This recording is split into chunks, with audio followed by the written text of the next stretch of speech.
మన దేశంలో దరిద్రపు రాజకీయాలు పుణ్యమే అని చెప్పేసి విద్యావంతులు సబ్జెక్ట్ ఉన్నటువంటి వాళ్ళు విదేశాలకు వెళ్ళిపోతూ ఉంటే చివరికి గత్యంతరం లేని వాళ్ళు, ఆర్థిక స్తోమత లేని వాళ్ళు ఇక్కడ నిలబడిపోతున్నారు. ఇప్పుడు ఆర్థిక స్తోమత లేకపోయినా విదేశాల్లో మంచి అవకాశాలు వచ్చే పరిస్థితి వస్తుంది హార్డ్ వర్కింగ్ నేచర్ ఉన్నటువంటి వాళ్ళకి. ఎందుకంటే మానవ వనరుల కొరత విదేశాలు పట్టి పీడిస్తోంది.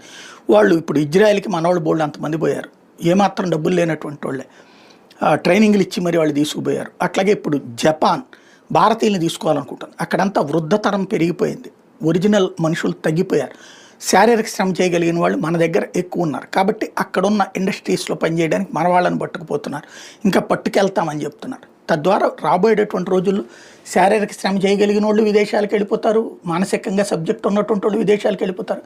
మనం ఇక్కడ ఈ అడుగు పొడుగు చెత్తతో రౌడీయిజాలు, ఫ్యాక్షనిజాలు చేసుకుంటూ రౌడీ వేషాలని, వెధ వేషాలన్నిటి సమర్థించుకునే వాళ్ళతో బ్రతకాల్సి వస్తుందేమో.